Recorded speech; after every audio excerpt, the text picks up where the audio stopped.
Hello மக்களே, welcome back to Valli Arun YouTube channel. இன்றைக்கி நம்ம என்ன ரெசிபி பார்க்க போகிறோன்னா மலாய் குல்ஃபி.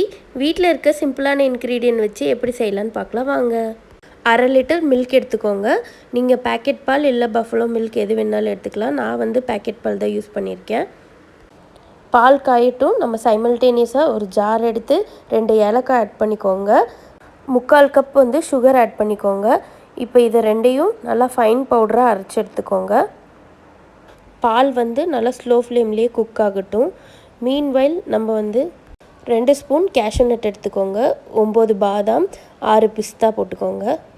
இதை நல்லா ஃபைனாக ஒரு பவுடர் பண்ணி எடுத்துக்கோங்க. பால் வந்து பொங்கி வந்ததுக்கப்புறம் நான் வந்து ஸ்வீட் பால்கோவா கொஞ்சமாக ஆட் பண்ணிக்கிறேன். ஒரு 50 கிராம் ரேஷியோ உள்ள பால்கோவா நான் ஆட் பண்ணியிருக்கேன்.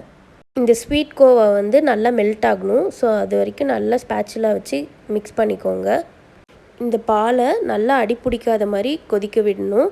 அதுக்கு நான் வந்து நல்லா மொத்தமான கடாயில் ட்ரான்ஸ்ஃபர் பண்ணி குக் பண்ண போகிறேன். ஏன்னா அந்த மாதிரி லேசான பாத்திரத்தில் குக் பண்ணும்போது உங்களுக்கு அடிப்பிடிக்க சான்சஸ் இருக்குது. இப்போது அந்த ஃபைன் பண்ண சுகர் அண்ட் ஏலக்காய் பவுடரை வந்து ஆட் பண்ணிக்க போகிறோம். எந்த ஒரு லம்ஸும் இல்லாமல் நல்லா மிக்ஸ் பண்ணிக்கோங்க. கேஷ்யூ நட், பாதாம், பிஸ்தா போட்டு கிரைண்ட் பண்ணி வச்சுருக்க பவுடரை ஆட் பண்ணிக்கலாம்.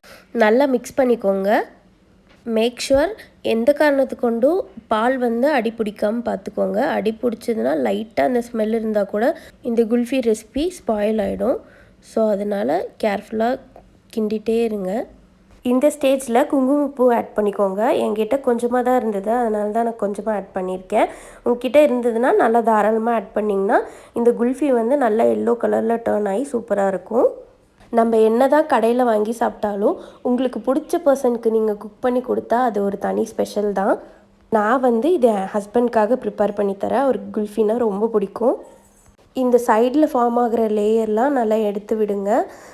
அப்போ தான் நல்லா ஒரு திக் ரபிடியாக மாறும். இது ஆல்மோஸ்ட் ஒரு 20 to 30 மினிட்ஸ் நல்லா நான் ஸ்லோ ஃப்ளேம்லேயே குக் பண்ணியிருக்கேன். இந்த அளவுக்கு ஒரு திக் கன்சிஸ்டன்சியாக வரணும். இந்த ஸ்டேஜில் நீங்கள் ஸ்டவ் ஆஃப் பண்ணிக்கோங்க. இப்போது இந்த ரபடி வந்து ரெடி. இது வந்து நல்லா ஆற வச்சுட்டு இதை மிக்ஸி ஜாருக்கு ட்ரான்ஸ்ஃபர் பண்ணிக்கோங்க.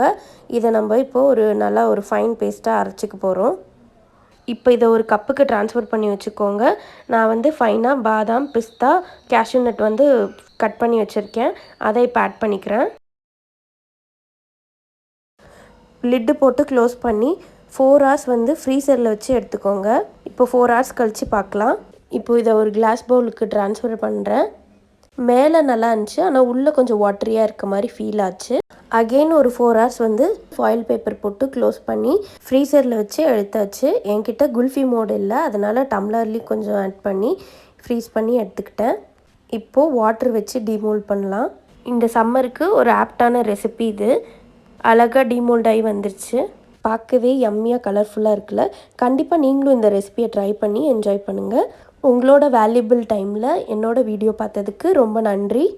தேங்க்ஸ் ஃபார் வாட்சிங். Please subscribe my channel. Bye bye.